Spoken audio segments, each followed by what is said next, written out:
गीता 5वें अध्याय का 3रा श्लोक।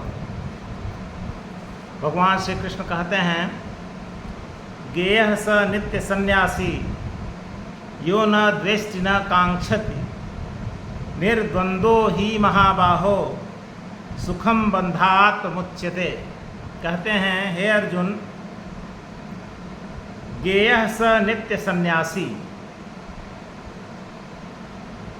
उस पुरुष को नित्य सन्यासी समझना चाहिए। यो न द्वेष्टि न कांक्षति, जो न द्वेष करता है किसी से, न किसी वस्तु की या किसी पदार्थ की, किसी प्राणी की इच्छा करता है। यो न द्वेष्टि, न तो किसी से द्वेष करता है, उसके अंदर कोई द्वेष नहीं होता है, और न इच्छा करता है, न तो कोई राग होता है, राग और द्वेष से मुक्त होता है। तो ऐसा व्यक्ति कौन होता है? ऐसा व्यक्ति कर्मयोगी होता है। कर्मयोगी चूँकि अपने लिए कोई कार्य करता ही नहीं है, वो जो भी कार्य करता है वो दूसरों के लिए करता है, दूसरों के सुख के लिए, दूसरों की भलाई के लिए करता है,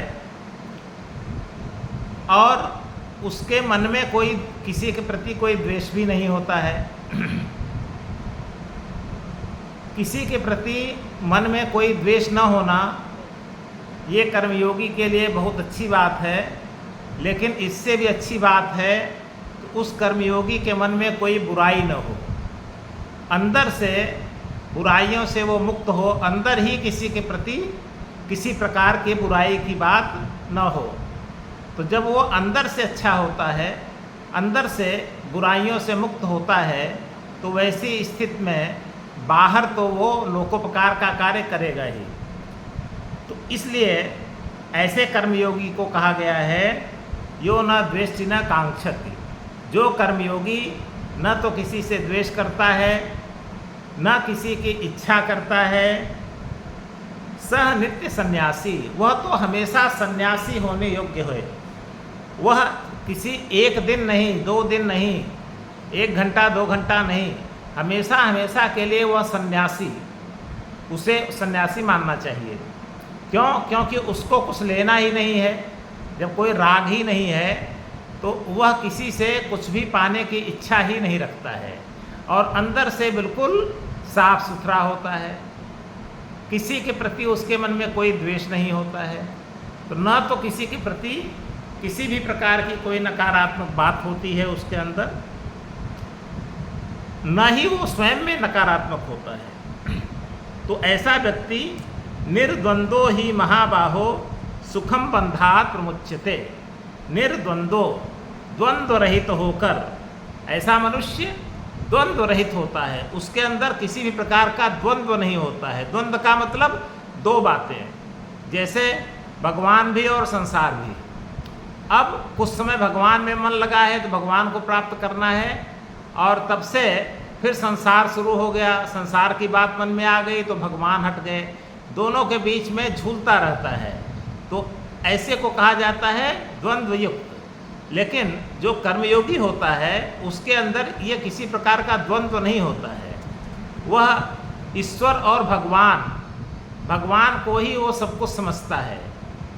सब कुछ भगवान हैं, वही स्थायी हैं, और हम भगवान के अंश हैं, और पूरा संसार अस्थायी है, विनाशी है। अविनाशी तो केवल भगवान हैं। तो इस प्रकार की भावना जब मन के अंदर आ जाती है तो वो सब द्वंद्वों से रहित हो जाता है। निर्द्वंद्वो ही महाबाहो सुखम बंधात प्रमुच्यते।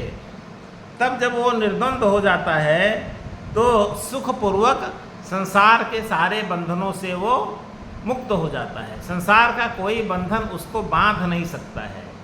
जन्म मृत्यु का बंधन उसके लिए बेकार हो जाता है, क्योंकि उसका पुनर्जन्म होता ही नहीं है।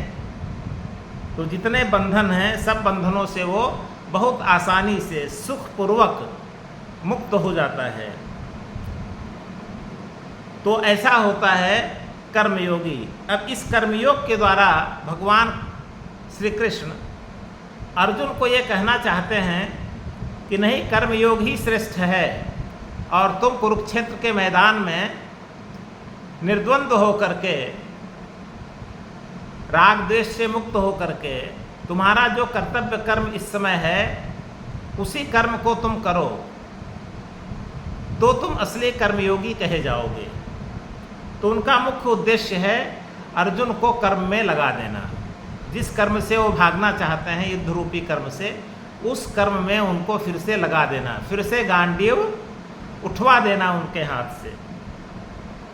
तो यह रहा श्लोक संख्या 3।